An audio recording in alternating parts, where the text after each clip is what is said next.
ഈശോയോട് നമുക്ക് ഹൃദയത്തിൽ നന്ദി പറയാം. ദൈവപിതാവിനാൽ ആകർഷിക്കപ്പെട്ട് പരിശുദ്ധ ദൈവമാതാവ് ജീവനോടെ പ്രത്യക്ഷപ്പെട്ട ഈ ആലയത്തിൽ ഈ സമയം നമ്മളെ ഒരുമിച്ച് കൂട്ടിയ ദൈവപിതാവിൻ്റെ സ്നേഹത്തിന് നമുക്ക് ഹൃദയത്തിൽ നന്ദി പറയാം. 2004 ഡിസംബർ 7-ാം തീയതി ഉച്ചകഴിഞ്ഞ് 2:30 ഇതുപോലൊരു ആരാധന മധ്യയാണ് ദൈവമാതാവ് സമയഘടികാരം നെഞ്ചിൽ ചാർത്തി ഈ അൾത്താരയിൽ പ്രത്യക്ഷയായിക്കൊണ്ട് ദുരന്തം ഉണ്ടാകുവാൻ പോകുന്നു, പ്രാർത്ഥിക്കണമെന്ന വലിയ ദൈവിക സന്ദേശം കൈമാറിയത്. ജീവിതത്തിൻ്റെ വിവിധ ദുരന്ത മുഖങ്ങളിലായിരുന്നു കൊണ്ടാണ് നമ്മളും പരിശുദ്ധ അമ്മ പ്രത്യക്ഷപ്പെട്ട ഈ ആലയത്തിൽ വന്ന് മരിയൻ ഉടമ്പടിയെടുത്ത് പ്രാർത്ഥിച്ചുകൊണ്ട് ഈ ദുരന്ത മുഖത്തെ അതിജീവിക്കുവാൻ ശ്രമിച്ചുകൊണ്ടിരിക്കുന്നത്. ഈ ധ്യാനം നയിക്കുവാൻ പോകുന്ന ബഹുമാനപ്പെട്ട VP ജോസഫ് അച്ഛനെ ദൈവപിതാവിൻ്റെ കരങ്ങളിൽ സമർപ്പിച്ച് നമുക്ക് ഒരു നിമിഷം മൗനമായിട്ട് പ്രാർത്ഥിക്കാം. അച്ഛൻ്റെ ആരോഗ്യത്തെ പ്രത്യേകമായിട്ട് സമർപ്പിച്ച് പ്രാർത്ഥിക്കാം. ഈശോയെ, ഈ ആരാധനയിൽ ഉടനീളം നീ ഞങ്ങളോട് സംസാരിക്കണമേ എന്ന് പ്രാർത്ഥിക്കുന്നു. വചനത്താൽ ഞങ്ങളെ ധന്യരാക്കണമേ എന്ന് പ്രാർത്ഥിക്കുന്നു. വിശുദ്ധീകരിക്കണമേ എന്ന് പ്രത്യേകമായിട്ട് പ്രാർത്ഥിക്കുന്നു. മരിയൻ ഉടമ്പടി മേഖലകളിൽ വന്നുപോയിട്ടുള്ള എല്ലാ കുറവുകളെയും പരിഹരിക്കുവാൻ അധിക അഭിഷേകം ഈ ആരാധനയിലൂടെ ഞങ്ങൾക്ക് പ്രത്യേകമായിട്ട് നൽകണമേ എന്ന് നമുക്ക് ഹൃദയത്തിൽ പ്രാർത്ഥിക്കാം. ഒപ്പം തന്നെ ഈ ധ്യാനത്തിൻ്റെ എല്ലാ ഭൗതിക സാഹചര്യങ്ങളെയും അൾത്താരയിൽ സമർപ്പിച്ച് പ്രാർത്ഥിക്കാം. ഈ ആലയത്തിൽ ഈ സമയം വിവിധ മേഖലകളിൽ ശുശ്രൂഷയിലായിരിക്കുന്ന ഓരോ മക്കളെയും ഈ അൾത്താരയിൽ സമർപ്പിച്ച് പ്രാർത്ഥിക്കാം. 2015 മുതൽ കൃപാസനത്തിൽ വന്ന് തീർത്ഥാടക ഉടമ്പടി എടുത്തു പോയിട്ടുള്ള മുഴുവൻ കുടുംബങ്ങളെയും സ്ഥാപനങ്ങളെയും അവരുടെ പ്രത്യേകമായ ജീവിത നിയോഗങ്ങളെയും ഇപ്പോൾ ആയിരിക്കുന്ന അവസ്ഥയെയും ഈ അൾത്താരയിൽ സമർപ്പിച്ച് ഞങ്ങൾ പ്രാർത്ഥിക്കുന്നു. 2020 മുതൽ ഓൺലൈനായി മരിയൻ ഉടമ്പടിയെടുത്ത് പ്രാർത്ഥിക്കുന്ന ഓരോ മക്കളെയും കുടുംബങ്ങളെയും സ്ഥാപനങ്ങളെയും ഈ അൾത്താരയിൽ സമർപ്പിച്ച് ഞങ്ങൾ പ്രാർത്ഥിക്കുന്നു. ഒപ്പം തന്നെ ഈ മരിയൻ ഉടമ്പടി ആരാധന വിവിധങ്ങളായ സമയങ്ങളിൽ വിവിധങ്ങളായ സോഷ്യൽ മീഡിയ പ്ലാറ്റ്ഫോമുകളിലൂടെ പങ്കെടുത്ത് കണ്ണുനീര് സമർപ്പിക്കുവാൻ പോകുന്ന മുഴുവൻ മക്കളെയും ഈ അൾത്താരയിൽ സമർപ്പിച്ച് ഞങ്ങൾ പ്രാർത്ഥിക്കുന്നു. പരിശുദ്ധ പരമദിവ്യകാരുണ്യത്തിന് എന്നേരവും ആരാധനയും സ്തുതിയും പുകഴ്ചയും ഉണ്ടായിരിക്കട്ടെ. പരിശുദ്ധ പരമദിവ്യകാരുണ്യത്തിന് എന്നേരവും ആരാധനയും സ്തുതിയും പുകഴ്ചയും ഉണ്ടായിരിക്കട്ടെ. പരിശുദ്ധ പരമദിവ്യകാരുണ്യത്തിന് എന്നേരവും ആരാധനയും സ്തുതിയും പുകഴ്ചയും ഉണ്ടായിരിക്കട്ടെ. അമ്മേ പരിശുദ്ധയമ്മേ, അമ്മേ പരിശുദ്ധയമ്മേ, ദൈവമാതാവേ, ദൈവമാതാവേ, കൃപാസനത്തിലൂടെ ഞങ്ങൾക്കും ഞങ്ങളുടെ ദേശത്തിനും അമ്മ മാധ്യസ്ഥം തേടി എല്ലാ അനുഗ്രഹങ്ങൾക്കും കൃപകൾക്കും ഞങ്ങളിപ്പോൾ ഹൃദയം നിറഞ്ഞ നന്ദി പറയുന്നു. ഒരുമിച്ച് സ്തുതിച്ച് പ്രാർത്ഥിക്കാം. ഹല്ലേലൂയ. യേശുവേ, നന്ദി, ആരാധന, മഹത്വം കർത്താവേ. ഈ ദിനങ്ങളിൽ നൽകിയ എല്ലാ സംരക്ഷണത്തിനും നന്ദി കർത്താവേ. രോഗസൗഖ്യത്തിന് നന്ദി കർത്താവേ. ജീവിത പ്രശ്നങ്ങൾക്ക് പരിഹരിച്ചതിന് നന്ദി കർത്താവേ. യേശുവേ, സ്തുതി, ആരാധന, മഹത്വം കർത്താവേ. സ്തുതി, നന്ദി കർത്താവേ, ആരാധന.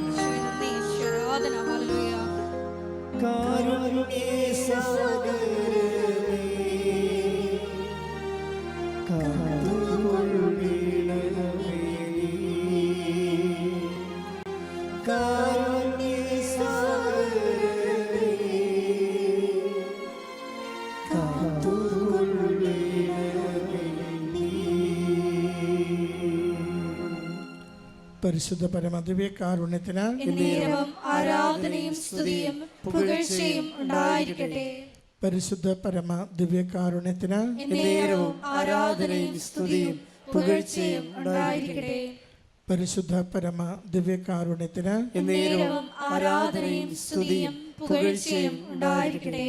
അമ്മേ പരിശുദ്ധയമ്മേ, അമ്മേ പരിശുദ്ധയമ്മേ, ദൈവമാതാവേ, 2004 ഡിസംബർ 7-ാം തീയതി ഉച്ചകഴിഞ്ഞ് 2:30 കൃപാസനത്തിൽ സംഭവിച്ച അമ്മയുടെ പ്രത്യക്ഷപ്പെടലിനെ കുറിച്ച് തിരുസഭയ്ക്ക് സമർപ്പിച്ചിരിക്കുന്ന പഠനരേഖകളുടെ വസ്തുനിഷ്ഠവും ദൈവശാസ്ത്ര വിധിപ്രകാരം വിധിപ്രകാരമുള്ളതുമായ അന്വേഷണ പഠനങ്ങൾ നടത്തി പ്രത്യക്ഷപ്പെടലിലൂടെ പ്രകടമായ ദൈവമാതാവിന്റെ പ്രത്യേക കരുതലും സംരക്ഷണവും വെളിപ്പെടുത്തുന്ന പീഡിതരുടെ ആശ്വാസവും പ്രവാചകന്മാരുടെ രാജ്ഞിയും വാഗ്ദാനത്തിന്റെ പേടകവും പ്രപഞ്ച പ്രകൃതിയുടെ മാതാവുമായ പരിശുദ്ധമ്മയുടെ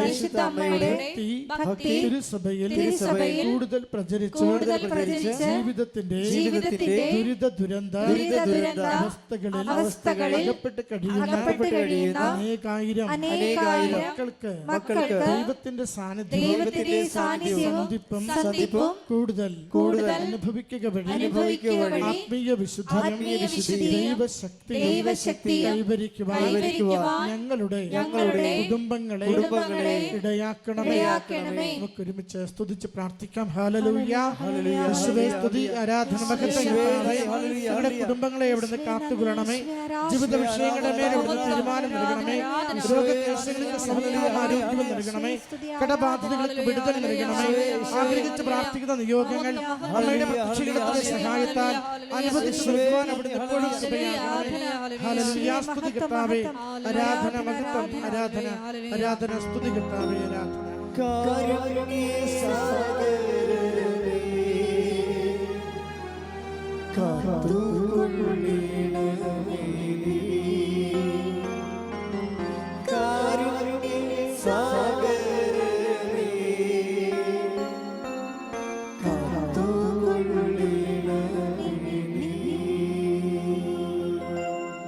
പരിശുദ്ധ പരമ ദിവ്യകാരുണ്യത്തിന് നേരവും ആരാധനയും സ്തുതിയും പുകഴ്ചയും ഉണ്ടായിരിക്കട്ടെ.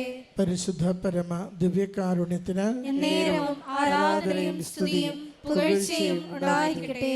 പരിശുദ്ധ പരമ ദിവ്യകാരുണ്യത്തിന് നേരവും ആരാധനയും സ്തുതിയും പുകഴ്ചയും ഉണ്ടായിരിക്കട്ടെ. അമ്മേ പരിശുദ്ധയമ്മേ, അമ്മേ പരിശുദ്ധ അമ്മേ, ഭൂസ്വർലോകങ്ങളുടെ രാജ്ഞിയായ അങ്ങേയ്ക്ക് ഭൗമ സംരക്ഷണത്തിനായി പ്രപഞ്ച പ്രകൃതിയെ തന്നെ തിരുസഭ പ്രതിഷ്ഠിക്കുവാൻ ഈ പ്രത്യക്ഷീകരണം ഇടയാക്കണമേ. പരിശുദ്ധമ്മേ, ജപമാല മാതാവേ, സകല കൃപാസനം പ്രാർത്ഥനകളോടും ചേർത്ത് ഞങ്ങളിപ്പോൾ പ്രാർത്ഥിക്കുന്ന ഈ സമൂഹത്തിന്റെ പ്രത്യേക നിയോഗങ്ങളും നമ്മുടെ എല്ലാ ആവശ്യങ്ങളും അപേക്ഷകളും കൃപാസന മാതാവിന്റെ സംരക്ഷണയിൽ ഈശോയുടെ ദിവ്യകാരുണ്യ സന്നിധിയിൽ സമർപ്പിക്കാം.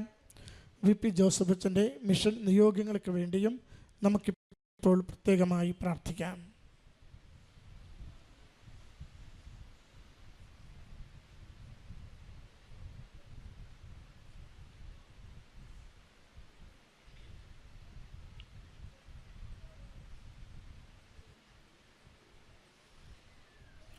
അമ്മയുടെ പ്രത്യക്ഷീകരണത്തിന്റെ ഈ അനുഗ്രഹവേളയിൽ ഞങ്ങൾക്ക് സാധിച്ചു തരുവാൻ കനിയണമേ.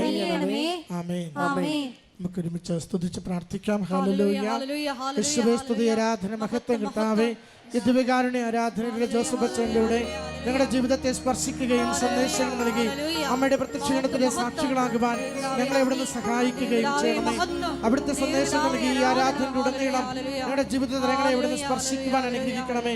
കണ്ണീരോടെ സമർപ്പിക്കുന്ന നിയോഗങ്ങളുടെ മേൽ അവിടുന്ന് സമയച്ചുരുക്കത്തിന്റെ അമ്മയുടെ സഹായത്താൽ വേഗം പരിഹാരം നൽകി ഞങ്ങളുടെ ജീവിതങ്ങളെ ഇവിടുത്തെ നാമത്തെ മഹത്വപ്പെടുത്തുവാൻ അനുഗ്രഹിച്ച് സഹായിക്കണമേ.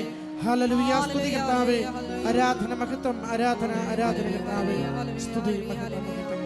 പരിശുദ്ധ അമ്മ ജീവനോടെ പ്രത്യക്ഷപ്പെട്ട ഈ അൾത്താരയിൽ വന്ന് സാക്ഷ്യം പറയുവാൻ എന്നെയും എൻ്റെ കുടുംബത്തെയും അനുവദിച്ച ദൈവമാതാവിന് തിരുകുമാരനും കോടാനുകോടി നന്ദി. എൻ്റെ പേര് സുനു സുരേഷ്. ഞങ്ങൾ തിരുവല്ലയിൽ നിന്ന് വരുന്നു. ഇത് എൻ്റെ ഹസ്ബൻഡ് സുരേഷ്, മകൻ സുദേവ്, മകൾ സുചിത്ര. ഞാനിവിടെ ഉടമ്പടി എടുക്കുന്നത് 4/5/2024 അപ്പോൾ ഇവിടുന്ന് പത്രം എനിക്ക് പലപ്പോഴായി എൻ്റെ കൈകളിൽ എത്തിയിട്ടുണ്ട്. അപ്പോൾ ഞാനത് വായിച്ചിട്ടുണ്ട്. അങ്ങനെ ഇരിക്കുമ്പോഴാണ് എൻ്റെ മകൻ 10ാം ക്ലാസ്സിൽ ആകുന്നത്. അപ്പോൾ എനിക്ക് അവൻ്റെ മെറിറ്റിൽ വിശ്വാസമില്ല. അവൻ 9ാം ക്ലാസ്സിലൊക്കെ പഠിക്കുമ്പോഴും അതിന് മുമ്പ് പഠിക്കുമ്പോഴും നല്ല രീതിയിൽ പഠിക്കുമായിരുന്നു. പക്ഷേ 9 ലാസ്റ്റൊക്കെ ആയപ്പം ഒത്തിരി ഉഴപ്പായിരുന്നു. അപ്പോൾ ഇപ്പോഴത്തെ ഇതനുസരിച്ച് 10ാം ക്ലാസ് പാസ്സാകണമെങ്കിൽ എല്ലാം നമ്മുടെ ഇതുകൊണ്ടേ പറ്റത്തുള്ളൂ, നല്ല രീതിയിൽ എഴുതിയെങ്കിൽ മാത്രമേ പറ്റത്തുള്ളൂ, അല്ലാതെ പാസ്സാകത്തില്ലെന്ന് എനിക്ക് ഉറപ്പായി. അപ്പോഴാണ് ഞാനിവിടെ കൃപാസനത്തിൽ വന്ന് ഉടമ്പടി എടുക്കുന്നത്. അപ്പോൾ ഇവൻ്റെ കഴിവിൽ എനിക്ക് വിശ്വാസമില്ലാത്തതുകൊണ്ട് മാതാവിലും ഈശോയിലും ഞാൻ വിശ്വസിച്ചാണ് ഇവിടെ വന്ന് ഉടമ്പടി എടുത്തിട്ട് ആദ്യത്തെ നിയോഗം ഞാൻ അതാണ് വെച്ചത്, 10ാം ക്ലാസ് പാസ്സാകണം എന്ന്. അങ്ങനെ SLC പരീക്ഷയായപ്പോൾ ഞാൻ ഹോൾ ടിക്കറ്റുമായിട്ട് ഇവിടെ വന്ന് അച്ഛൻ്റെ ബ്ലെസ്സിങ് മേടിച്ചു, കാശ് രൂപ അച്ഛൻ കൊടുത്തു.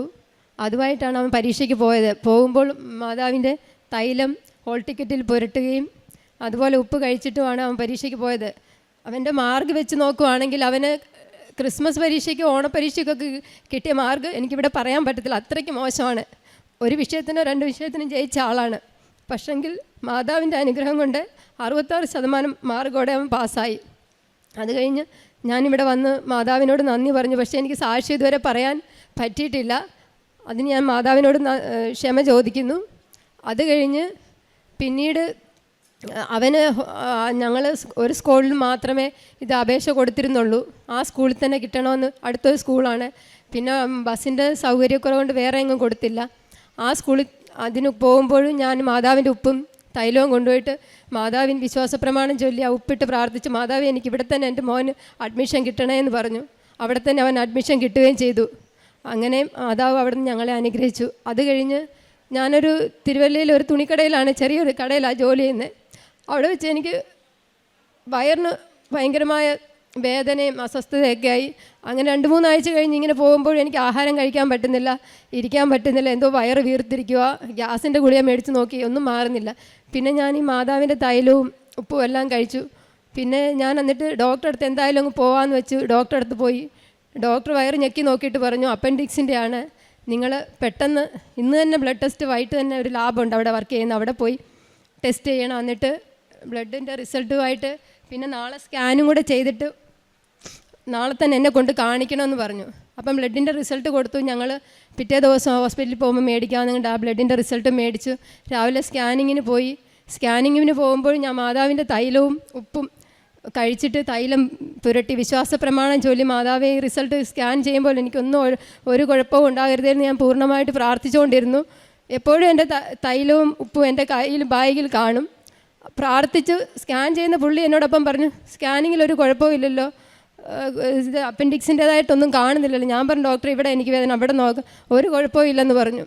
അങ്ങനെ ആ സ്കാനിങ്ങിൻ്റെ ഇത് കഴിഞ്ഞിട്ട് വൈകിട്ട് ഞങ്ങൾ റിപ്പോർട്ട് കാണിക്കാൻ, എന്തായാലും കാണിച്ച ഡോക്ടറെ തന്നെ റിപ്പോർട്ട് കാണിക്കാനായിട്ട് ഞങ്ങൾ പോകുമ്പോൾ ആ ഡോക്ടർ റിസൾട്ട് നോക്കിയിട്ട് പറഞ്ഞു, കുഴപ്പമൊന്നുമില്ല, ഇയാൾക്ക് കുഴപ്പമൊന്നുമില്ലെന്ന് പറഞ്ഞു. ശരി, ഞാൻ ഒരു മെഡിസിൻ എഴുതാതെ ചുമ്മാ ഗ്യാസിൻ്റെ ആയിരിക്കും കഴിച്ചാൽ മതി എന്ന് പറഞ്ഞു.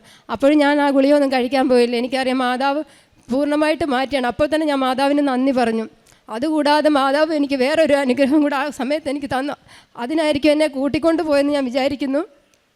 അവിടെ ഞാൻ ആ ഹോസ്പിറ്റലിൽ ഡോക്ടറെ കാണാനിരിക്കുമ്പോൾ എൻ്റെ വീടിനടുത്തുള്ള ഒരു ചേച്ചി, ഞങ്ങൾക്ക് അവിടെ ഓതറയ്ക്കോട്ട് ബസ് കുറവാണ്. അപ്പം ഞങ്ങളുടെ അടുത്ത വീട്ടിലെ ചേച്ചിയൊക്കെ തിരുവല്ലയിൽ വന്നിട്ടുണ്ട്. അപ്പോൾ ചേച്ചി എന്നോട് എപ്പോഴും അവർ കാറിന് വന്നാലും എന്നെ വിളിക്കും, തിരിച്ചു പോകുമ്പോൾ ഒന്നിച്ച് പോകാൻ കൊണ്ടുപോകും. പകുതി വരെ ദൂരം ബസ്സിന് പോയിട്ട് ഞാൻ പകുതി ഇടയ്ക്ക് ഹസ്ബൻഡാണ് ബൈക്കിൽ കൊണ്ടുപോകുന്നത്. അന്ന് ആ ചേച്ചി തിരുവല്ലയിൽ വന്നിട്ട് എന്നോട് ചോദിച്ചു, സുനു എവിടെയാണെന്ന് ചോദിച്ചു. ഞാൻ പറഞ്ഞു, ചേച്ചി ഞാൻ ഇന്നപോലെ ഡോക്ടറെ അടുത്ത് റിസൾട്ട് നിൽക്കുവാന്ന് പറഞ്ഞു. അപ്പോൾ 7-7:30 ആയി. അത് കഴിഞ്ഞിട്ട് ഞാൻ പറഞ്ഞു, എന്നാൽ ശരി, ഞാൻ ഇവിടെ നിന്ന് ഇറങ്ങുമ്പം വിളിക്കാം ചേച്ചി എന്ന് പറഞ്ഞു. അങ്ങനെ അവിടെ നിന്ന് ഇറങ്ങിയ സമയത്ത് ചേച്ചി എൻ്റെ അടുത്ത് വരികയും എന്നോട് പറഞ്ഞു, സുനു ഞങ്ങളിവിടെ ഒരു കെറ്റിൽ വാങ്ങാൻ പോയതാണ്, അവിടെ ഷായ് എന്ന് പറഞ്ഞ കടയിലാണ് പോയി, അവിടെ നല്ലത് കിട്ടിയില്ല, സുനുവിന് നമുക്ക് അവിടെ മൈജി ഓപ്പൺ ആയിട്ടുണ്ട്, നമുക്ക് അവിടെ പോകാമെന്ന് പറഞ്ഞു. ഞാനും അവരുടെ കൂടെ പോയി. ആ കൂടെ പോയ സമയത്ത് അപ്പോൾ ഞാൻ നോക്കിയപ്പോൾ 650-450 ഉള്ളു കെറ്റില്ല. അപ്പോൾ ഞാൻ അടുത്ത് എൻ്റെ ചേച്ചിയെ ചെന്നൈയിലാണ്, എന്തെങ്കിലും മേടിക്കണം അവൾക്കൂടെ ഞാൻ മേടിക്കും. അപ്പോൾ ഞാൻ പറഞ്ഞു, ഡി വിളിച്ച് ചോദിച്ചു, നിനക്ക് കെറ്റിൽ വേണോ, ഇന്ന പോലെ ഇത്ര വിലയേ ഉള്ളൂ. അപ്പോൾ അവൾ പറഞ്ഞു, ശരി നീ മേടിക്ക്, അപ്പോൾ നിനക്ക് ഒരെണ്ണം മേടിച്ചോ, എനിക്ക് മേടിച്ചോ, ഞാൻ പൈസ ഇട്ട് തരാമെന്ന് പറഞ്ഞു. അങ്ങനെ അത് വാങ്ങിച്ച് കഴിഞ്ഞപ്പോൾ പെട്ടെന്ന് ചേച്ചി എന്നോട് പറയുക, നീ അവിടെ ഒരു വാഷിംഗ് മെഷീൻ നോക്ക്. അപ്പോഴേ എനിക്ക് കടയിൽ പോകുന്നു വയ്യാഴിയൊക്കെ തുണി അലക്കലും രാത്രി വന്ന് ബുദ്ധിമുട്ടാണ്. അപ്പോൾ അമ്മയില്ല, അതിനെക്കുറിച്ച് ഞാൻ പറയാതെ, അപ്പം അലക്കുന്ന ആ ബുദ്ധിമുട്ട് ദൈവം എൻ്റെ കണ്ടിട്ടായിരിക്കും. ആ ചേച്ചിയോട് പറഞ്ഞു, സുനുവിന് ഒരു വാഷിംഗ് മെഷീൻ നോക്കും. ഞാൻ പറഞ്ഞു, എനിക്ക് അതിൻ്റെ ആവശ്യമില്ല, വേണ്ട ചേച്ചി എന്ന് പറഞ്ഞു.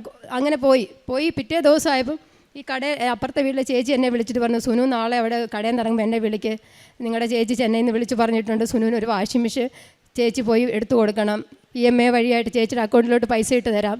അത് ചേട്ടനാണ് ചെയ്ത്. അപ്പോഴും അവിടെ മാതാവ് പ്രവർത്തിച്ച് ചേച്ചിയും ചേട്ടനെയും കൊണ്ട് ചെയ്യിപ്പിച്ചു. അല്ലാതെ ദൈവം നമ്മുടെ കൈ കൊണ്ട് തരാൻ പറ്റാത്തത് കൊണ്ട് മറ്റൊരാളെ കൊണ്ട് ചെയ്യിപ്പിച്ചു. ഞാൻ പൂർണ്ണമായിട്ട് വിശ്വസിക്കുന്നു.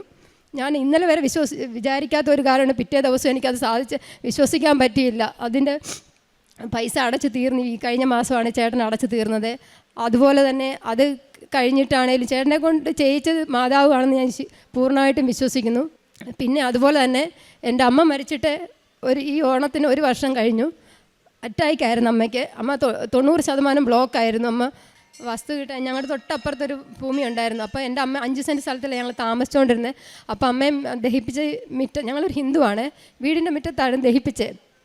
അപ്പോൾ അത് കണ്ടിട്ട് പോയ ഒരു അടുത്ത വസ്തുവിൻ്റെ ഉടമ ഞങ്ങളോട് ചോദിച്ചു, എൻ്റെ ഹസ്ബൻഡിനെ മാറ്റി നിർത്തി ചോദിച്ചു, ഈ വസ്തു വിൽക്കാൻ താല്പര്യമുണ്ട്, നിങ്ങൾക്ക് വേണേ ഇത് വാങ്ങിച്ചോ എന്ന് പറഞ്ഞു. അപ്പോൾ ഞങ്ങൾക്ക് മേടിക്കാനുള്ള അത് കഴിഞ്ഞ് എൻ്റെ ഹസ്ബൻഡ് എന്നോട് പറയുക, എനിക്കത് വാങ്ങാൻ ഞങ്ങൾക്ക് നിവർത്തിയില്ലാതിരിക്കുന്ന സമയം അങ്ങനെ കഴിഞ്ഞു. എങ്കിലും നമുക്കൊരു വേസ്റ്റ് എണ്ണയിൽ ആ പറമ്പായി വീടിനോട് ചേർന്ന് കിടക്കുന്ന വസ്തു എങ്ങനെ വാങ്ങുമെന്ന് നമുക്കറിയത്തില്ല. അങ്ങനെ ഞങ്ങൾ ആ വസ്തുവിനെക്കുറിച്ച് വിട്ടെങ്കിലും ഞാൻ മാതാവിനോട് പ്രാർത്ഥിച്ചു, നിയോഗത്തിൽ എഴുതി, മാതാവ് എങ്ങനെയെങ്കിലും എനിക്ക് ഈ വസ്തു വാങ്ങിച്ചു തരണമെന്ന് പറഞ്ഞ് ഉപ്പിട്ട് വിശ്വാസ പ്രമാണം ചൊല്ലി പ്രാർത്ഥിച്ചിരുന്നു. പക്ഷേ ഈ കഴിഞ്ഞ ഒക്ടോബർ 26 എൻ്റെ ചേച്ചി നാട്ടിൽ വന്നപ്പോൾ എന്നോട് പറഞ്ഞു, നീ അവരോട് പോയി സംസാരിക്കുക, അവരെത്ര രൂപ ഉദ്ദേശിക്കുന്നു നിങ്ങൾ ചോദിക്കുക, പൈസ ഇല്ലല്ലോ നീ ചോദിക്കുക. അപ്പോൾ എൻ്റെ മനസ്സിൽ തോന്നി, എൻ്റെ വീട് പണിക്ക് വേണ്ടി ഉണ്ടായിരുന്ന സ്വർണ്ണങ്ങളൊക്കെ വിറ്റ് പിന്നെ 2-3 പവൻ കാണും, എന്തായാലും അതെങ്കിലും കൊടുത്ത് നമുക്ക് വാങ്ങാം. അത് മാതാവ് എൻ്റെ മനസ്സിൽ കാണിച്ചെന്ന ഒരു ഐഡിയ. പിന്നീട് നമുക്കത് വാങ്ങാൻ പറ്റത്തില്ല, അപ്പുറത്ത് കിടക്കുന്നവരാരെങ്കിലും മേടിച്ച് കഴിഞ്ഞാൽ നമുക്ക് വാങ്ങാൻ പറ്റത്തില്ല. മാതാവായിട്ട് എനിക്ക് തന്ന ഇപ്പോൾ സ്വർണ്ണത്തിന് വിലയുള്ളതുകൊണ്ട് അത് കൊടുത്താൽ അത് നിങ്ങൾക്ക് വാങ്ങാമെന്നുള്ള മാതാവ് കാണിച്ചു തന്നാന്ന് ഞാൻ വിശ്വസിക്കുന്നു. അങ്ങനെ ഞങ്ങൾ അവരുടെ വീട്ടിൽ പോയി സംസാരിക്കുമ്പോൾ അവർ ഒരു എമൗണ്ട് പറഞ്ഞു. ആ എമൗണ്ട് നമുക്ക് വിചാരിച്ച് നമ്മൾ പോയ എമൗണ്ടിനേക്കാൾ ഒത്തിരി ഉയരെയായിരുന്നു. പിന്നെ ഞങ്ങൾ അവരോട് സംസാരിച്ച്, ഒന്നും കൂടെ നിങ്ങൾ എന്തെങ്കിലും അഡ്ജസ്റ്റ് ചെയ്ത്, നമുക്ക് ഒത്തിരി കടബാധ്യതയുണ്ട് വീട് വെച്ചതിൻ്റെ. അപ്പോൾ അവർ പറഞ്ഞു, ശരി ഒരു എമൗണ്ട് പറഞ്ഞിട്ട് ഇതിൽ ഉറപ്പിക്കാമെന്ന് പറഞ്ഞു.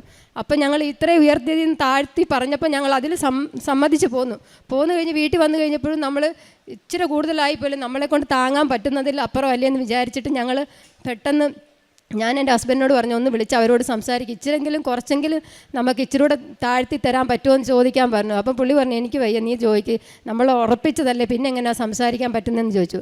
അങ്ങനെ ലാസ്റ്റ് ഞാൻ മാതാവിൻ്റെ വൈകിട്ടത്തെ പ്രാർത്ഥനയിൽ നിയോഗത്തിനകത്ത് മാതാവിൽ ഡേറ്റ് എഴുതിയിട്ട് ഞാൻ പറഞ്ഞു, മാതാവ് ഇത്ര രൂപയ്ക്കകത്ത് അവർ ഞങ്ങൾക്ക് സമ്മതിച്ച് തരണം, മാതാവായിരിക്കണം അവർ സംസാരിക്കുന്നത് എന്ന് പറഞ്ഞ് ഞാൻ എഴുതി വെച്ചിട്ട് പോയി മാതാവിൻ്റെ ഉപ്പ് കഴിച്ച് തൈലം നാക്കിൽ തേച്ചിട്ട് വിശ്വാസ പ്രമാണം ചൊല്ലിയിട്ട് ആ പുള്ളിക്ക് വോയിസ് മെസ്സേജ് ഇട്ടിട്ട് ഒരു 5 ദിവസം കഴിഞ്ഞിട്ട് റിപ്ലൈ ഇല്ല. പിന്നെ ഞാൻ ഇതുപോലെ കടയിലിരിക്കുന്ന സമയത്ത് മാതാവിൻ്റെ ഉപ്പും തൈലവും തേച്ചിട്ട് പുള്ളിയെ വിളിച്ചു കഴിഞ്ഞപ്പോൾ പുള്ളി പറഞ്ഞു, ഞാൻ ചോദിച്ചു മെസ്സേജ് കണ്ടായിരുന്നു. അപ്പം പുള്ളി പറഞ്ഞു മെസ്സേജ് കണ്ടു. ഞാൻ പറഞ്ഞിട്ട് റിപ്ലൈ ഒന്നും വന്നില്ലല്ലോ, ശരി വൈകിട്ട് പറയാമെന്ന് പറഞ്ഞു. ഞാൻ പറഞ്ഞു വൈകിട്ട് മറക്കാതെ പറയണേ. ലാസ്റ്റിൽ അയാൾ പറഞ്ഞു, എന്നാൽ വേണ്ട ഞാൻ ഇപ്പം തന്നെ പറയാമെന്നും പറഞ്ഞിട്ട് ഉടനെ പുള്ളി ഞാൻ ഇന്ന എമൗണ്ടിന് ഉള്ളിലായിരിക്കണമെന്ന് പറഞ്ഞ് എഴുതി വെച്ച് ആ എമൗണ്ടിനകത്ത് തന്നെ പുള്ളി സമ്മതിച്ചു. കഴിഞ്ഞ ഒക്ടോബർ 26 ഫസ്റ്റ് ഞങ്ങൾ അവരോട് സംസാരിച്ചത്. ഈ 20 ഞങ്ങൾ ആ വസ്തു എഴുതി. മാതാവ് എനിക്കറിയത്തില്ലേ തന്നതിന് 1000 നന്ദി. പ്രേക്ഷിത പ്രവർത്തനമായി ഞങ്ങൾ ഇവിടുന്ന് പത്രം മേടിച്ചുകൊണ്ട് പോയിട്ട് ഞാൻ ബസ്സിലും കൊടുക്കും, പിന്നെ കടയിൽ കൊണ്ടുവച്ച് വരുന്ന കസ്റ്റമർക്ക് പറഞ്ഞ് മനസ്സിലാക്കി കൊടുക്കും, പിന്നെ വീടുകൾ തോറും ഇറങ്ങി അവധിയുള്ള ദിവസങ്ങളിൽ പോയി പറഞ്ഞു കൊടുക്കും. അതുപോലെ തന്നെ ഞാൻ പറഞ്ഞു ഒത്തിരി പേര് ഇവിടെ വന്നിട്ടുമുണ്ട്, ഉടമ്പടി എടുത്തിട്ടുമുണ്ട്. ഞാൻ അവരോട് പറയും, നമുക്ക് അമ്മ മാതാവ് തന്ന അനുഗ്രഹം, ഞാനൊരു ഹിന്ദുവായിട്ട് ജനിച്ചതാണ്, പക്ഷേ എനിക്ക് ഇനിയുള്ള കാലം ഉടമ്പടിയിൽ ജീവിക്കണമെന്നാണ് ആഗ്രഹം. രാവിലെ ആണേലും പ്രാർത്ഥന കൃത്യമായിട്ട് ഞാൻ എണീറ്റ് ചൊല്ലും. വൈകിട്ടത്തെ പ്രാർത്ഥനയിൽ എൻ്റെ മക്കളും ഹസ്ബൻഡും കൂടെ ഇരിക്കും. ഹസ്ബൻഡ് ആണേലും മാറിയിരിക്കത്തുള്ളായിരുന്നു. ഇപ്പോൾ ഈയിടെ 2-3 പ്രാവശ്യം മാതാവിൻ്റെ ഒരു ഇത് കൊടുത്തു കഴിഞ്ഞപ്പോൾ എൻ്റെ കൂടെ വന്നിരുന്ന് പ്രാർത്ഥിക്കുന്നുണ്ട്. കാരുണ്യ പ്രവർത്തനമായിട്ട് ഞങ്ങൾ ആദ്യമൊക്കെ ഒരു ഗവൺമെൻറ് ഹോസ്പിറ്റൽ ഉണ്ടായിരുന്നു, അവിടെ പോയി പൊതിച്ചോറ് കെട്ടിക്കൊടുക്കുമായിരുന്നു. പിന്നെ ഈ കടയിൽ പോകുന്നതിൻ്റെ ലീവിൻ്റെ ബുദ്ധിമുട്ട് കൊണ്ട് ഞാൻ പിന്നെ അവധി കിട്ടുമ്പോൾ ഞങ്ങളടുത്ത് വൃദ്ധസദനമുണ്ട്, അവിടെ പോയിട്ട് ഞാനും എൻ്റെ കുഞ്ഞുങ്ങളും പോയിട്ട് അവിടെ എന്തെങ്കിലും ഇതൊക്കെ ചെയ്ത് കൊടുക്കാമെന്ന് ചോദിച്ചപ്പോൾ അവർ പറഞ്ഞു ഇവിടെ എല്ലാവരും ആൾക്കാരുണ്ട്. പിന്നെ ഞാൻ അവർക്ക് വേണ്ടുന്ന തുണികളും ഫ്രൂട്ട്സും കഴിക്കാനുള്ളതൊക്കെ മേടിച്ച് കൊടുക്കാറുണ്ട്. പിന്നെ അതുപോലെ എൻ്റെ ബസ്സിൽ പോകുമ്പോഴാണേലും സ്റ്റാൻഡ് വെച്ചാണേലും അല്ലാതെ ആരെങ്കിലും സഹായം ചോദിക്കുമ്പോൾ സാമ്പത്തികമായിട്ട് സഹായം ചെയ്യാറുണ്ട്. എപ്പോഴും ഈ ഉടമ്പടിയിൽ ജീവിക്കണമെന്നാണ് എനിക്ക് എൻ്റെ കുടുംബത്തിനും ആഗ്രഹം. ഇത്രയും നന്മകൾ തന്ന അമ്മ മാതാവിന് ഈശോയ്ക്കും 1000 നന്ദി. എൻ്റെ പേര് തോമസ്. ഞാൻ പാലാരൂപതിലെ കാവങ്കട ഇടവകയിൽ നിന്ന് വരുന്നു. ഞാൻ 2021 ഉടമ്പടി എടുത്തത് ആദ്യമായിട്ട്. ജർമ്മൻ പഠിക്കാൻ 2021 തുടങ്ങിയതാണ്. എനിക്ക് ആദ്യമൊക്കെ പരീക്ഷ കിട്ടാൻ വലിയ പാടായിരുന്നു. അങ്ങനെ ഇരിക്കുമ്പോൾ ഞാനിവിടെ ആദ്യമായിട്ട് വന്ന് 2021 ഉടമ്പടി എടുത്ത് അതിനു മുമ്പ് ഞാൻ കൃപാസനത്തിനെ പറ്റി കേട്ടിട്ട് അമ്മേനെ കൊണ്ടുവന്നാണ് ആദ്യം ഉടമ്പടി എടുപ്പിച്ചത്. അമ്മ എടുത്തു, പക്ഷേ അമ്മയാണ് പ്രാർത്ഥനയൊക്കെ ചെയ്തത്. ഞാൻ പ്രാർത്ഥനയിലൊക്കെ ജസ്റ്റ് കൂടിയെന്നേ ഉള്ളൂ, പക്ഷേ അതിൻ്റെ കാര്യങ്ങളൊന്നും ചെയ്തൊന്നുമില്ല. അങ്ങനെ ഇരിക്കെ 2021 22 കഴിഞ്ഞു. എന്നിട്ട് 2023 ഞാൻ ഉടമ്പടി എടുത്തത്. അമ്മയാണ് ആദ്യം ഉടമ്പടി എടുത്തത്. ഞാൻ 2023 ആദ്യം വന്ന് ഉടമ്പടി എടുത്തു. ഞാൻ ഉടമ്പടി എടുത്ത് അതെല്ലാം ആദ്യം കൃത്യമായിട്ട് ഫോളോ ചെയ്തു. അങ്ങനെ എനിക്ക് ഉടമ്പടി കൃത്യമായിട്ട് ചെയ്തതിൻ്റെ ഫലമായിട്ട് എനിക്ക് പരീക്ഷകളെല്ലാം പാസ്സാകാൻ പറ്റി. 3 പരീക്ഷ പാസ്സായി. അത് കഴിഞ്ഞിട്ട് ഞാൻ രണ്ടാമത് ഉടമ്പടി പിന്നെയും പുതുക്കിയായിരുന്നു. അത് പുതുക്കിയപ്പോൾ ഞാൻ വലിയ കാര്യമായിട്ടൊന്നും അത്ര ഫോളോ ചെയ്യാനൊന്നും പറ്റിയില്ല. ഇച്ചിരി ഉഴപ്പൊക്കെ ആയിരുന്നു അത്. അങ്ങനെ കുറേ നാളോടെ കഴിഞ്ഞു. അത് കഴിഞ്ഞിട്ട് എനിക്ക് പോകാനുള്ള കാര്യങ്ങളെല്ലാം ആയി എല്ലാം ഇങ്ങനെ മൂക്കിൻ്റെ തുമ്പത്ത് വന്നിട്ടും എനിക്ക് പോകാൻ പറ്റുന്നില്ല. അങ്ങനെ പോകാൻ പറ്റാണ്ട് വന്നു കഴിഞ്ഞപ്പോഴത്തേക്കും ഞാൻ പിന്നെയും വന്ന് ഇവിടെ കഴിഞ്ഞ ഓഗസ്റ്റ് മാസം ഉടമ്പടി എടുത്ത് വെച്ചിട്ട് ഞാൻ പ്രാർത്ഥിക്കാനൊക്കെ തുടങ്ങി. ശരിക്കും എല്ലാം പ്രാർത്ഥിക്കും, ബൈബിൾ വായിക്കുകയോ എല്ലാം ചെയ്യാൻ തുടങ്ങി. പ്രാർത്ഥിക്കാൻ തുടങ്ങി കഴിഞ്ഞപ്പോഴത്തേക്കും ഞാൻ നോക്കിയപ്പോൾ എൻ്റെ ഈ പാസ്പോർട്ട് നേരത്തെ എടുത്തു വെച്ചതാണ്. ഈ പാസ്പോർട്ട് അവിടെ ഇങ്ങനെ പൂപ്പലൊക്കെ പിടിക്കാൻ തുടങ്ങി, പാസ്പോർട്ടിൻ്റെ പുറത്തൂടെ ഇല്ല. അപ്പോൾ ഞാൻ ഒരു കാര്യം ചെയ്തു, ഈ പാസ്പോർട്ടൂടെ എടുത്ത് വെച്ചിട്ട് രാവിലെ പ്രത്യക്ഷീകരണ പ്രാർത്ഥന എല്ലുന്ന കൂട്ടത്തിൽ ഞാൻ ആ പാസ്പോർട്ടിൽ ഇച്ചിരി ഉപ്പൊക്കെ ഇട്ട് പ്രാർത്ഥിക്കാൻ തുടങ്ങി. അങ്ങനെ പ്രാർത്ഥിക്കാൻ തുടങ്ങി കഴിഞ്ഞപ്പോഴത്തേക്കും എനിക്കാണെങ്കിൽ ഞാനൊരു ഡേറ്റും കൂടെ ഇട്ട് പ്രാർത്ഥിച്ചു. ഡിസംബർ മാസം തീരുന്നതിന് മുമ്പ് എനിക്ക് ജർമ്മനിക്ക് പോകാൻ പറ്റണമെന്ന് പറഞ്ഞു. ഞാൻ ധ്യാനത്തിലെല്ലാം അങ്ങനെ പ്രാർത്ഥിക്കാൻ തുടങ്ങി. ഡിസംബർ ഡേറ്റ് ഇട്ട് പ്രാർത്ഥിച്ച് ഒരു ഓഗസ്റ്റിലാണ് ഞാൻ ഉടമ്പടി എടുത്തത്. ഓഗസ്റ്റ് കഴിഞ്ഞ് സെപ്റ്റംബർ കഴിഞ്ഞു. എന്നിട്ട് വലിയ കാര്യമായിട്ട് എനിക്ക് വലിയ ചേഞ്ചസ് ഒന്നും വരുന്നില്ല. അങ്ങനെ വരുന്നതൊക്കെ ഞാനാണെങ്കിൽ അന്നേരം ഞാൻ ഡേറ്റ് ഇട്ട് പ്രാർത്ഥിക്കുന്നത്. അപ്പോഴത്തേക്കും പെട്ടെന്ന് തന്നെ അങ്ങോട്ട് കാര്യങ്ങളൊക്കെ മാറി. നവംബർ ആയപ്പോഴത്തേക്കും എനിക്ക് VFSൽ അപ്പോയിൻമെൻറ്റ് കിട്ടി.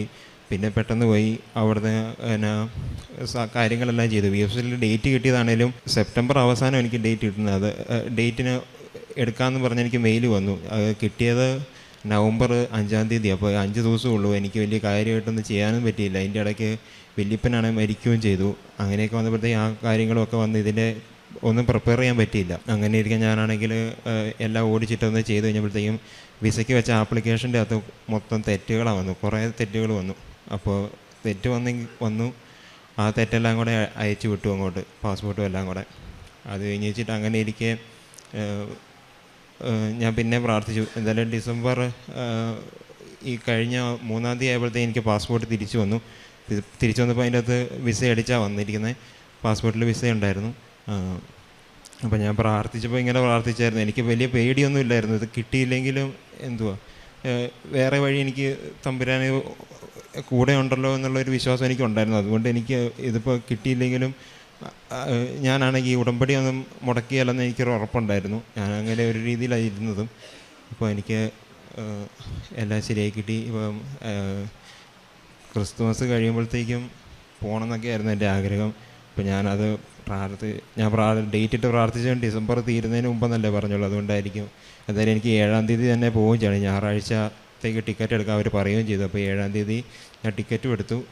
അപ്പം എല്ലാം ചെയ്ത് അമ്മയ്ക്കും തിരുകുമാരനും 1000 നന്ദി. എൻ്റെ ആത്മീയ ജീവിതത്തിൽ ഇതിൽ ഏറ്റവും കൂടുതൽ മാറ്റം വന്നത് എന്താണെന്ന് വെച്ച് കഴിഞ്ഞാൽ ഇപ്പോൾ പ്രാർത്ഥനയിലാണേലും എപ്പോഴും ഇപ്പം ഞാൻ ഒരു കൊന്തയൊക്കെ എപ്പോഴും എൻ്റെ കയ്യിലുണ്ട്. പിന്നെ ഞാനാണെങ്കിൽ കൊന്തയാണെങ്കിൽ നേരത്തെ ഒരു കൊന്തയിൽ കൊണ്ട് നിർത്തി ഇപ്പോൾ 4 രഹസ്യം മൊത്തമൊക്കെ ചെയ്യാൻ പ്രാർത്ഥിക്കാറ്. പിന്നെ എല്ലാ ദിവസവും ബൈബിൾ വായിക്കും. കുമ്പസാരം 2 ആഴ്ച കൂടുമ്പോൾ കുമ്പസാരിക്കാറുണ്ട്. കാരുണ്യ പ്രവർത്തനം എന്ന് പറഞ്ഞാൽ എനിക്കിപ്പോൾ കാണുമ്പോൾ ആരെങ്കിലുമൊക്കെ സഹായിക്കാൻ, ആരൊക്കെയും സഹായം ആവശ്യമായിട്ട് കണ്ടവരെയൊക്കെ എനിക്ക് പറ്റുന്ന പോലെ ഞാൻ സഹായിക്കുന്നുണ്ട്.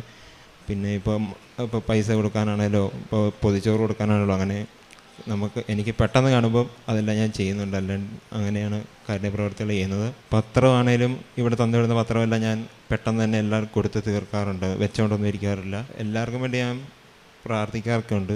നല്ല രീതിയിൽ നമ്മൾ ഉടമ്പടിയിൽ ജീവിക്കുവാണെങ്കിൽ എല്ലാ കാര്യങ്ങളും ഭംഗിയായിട്ട് തന്നെ നടക്കും. ഉടമ്പടി ജീവിക്കുന്നത് നമ്മൾ കാര്യസാധീകരണത്തിനേക്കാൾ ഉപരിയായിട്ട് ഇതിലൊരു പ്രാർത്ഥന, ആത്മീയ ജീവിതം കിട്ടാൻ വേണ്ടിയായിട്ടാണ് ശരിക്കും ജീവിക്കേണ്ടത്. എന്നെ സംബന്ധിച്ചിപ്പം ഈ ഉടമ്പടി എടുത്തതിലൂടെ എനിക്കിപ്പം പ്രാർത്ഥനയിലും ആത്മീയ ജീവിതത്തിലും വലിയ മാറ്റം ഉണ്ടായിട്ടുണ്ട്. എനിക്ക് കൂടുതൽ ദൈവത്തോട് അടുത്ത് ജീവിക്കാൻ പറ്റുന്നുണ്ട്. എന്ത് കാര്യങ്ങളാണേലും എനിക്ക് ആദ്യമൊക്കെ ഭയങ്കര പേടിയും ടെൻഷനും ഒക്കെ ഉണ്ടായിരുന്നു. ഇപ്പം അങ്ങനെ പേടിയും ടെൻഷനും ഒന്നും ഇല്ലായിരുന്നു. ഇപ്പം ഞാൻ നോക്കിയിട്ട് ഇപ്പോൾ മൈക്ക് പിടിച്ചിട്ട് തന്നെ എനിക്ക് വിറയലില്ലാണ്ട് സംസാരിക്കാൻ പറ്റുന്നുണ്ട്. നേരത്തെ അങ്ങനെയൊന്നും പറ്റത്തില്ലായിരുന്നു. ഈശോയ്ക്കും തിരുക്കുമാരനും ഒരായിരം നന്ദി.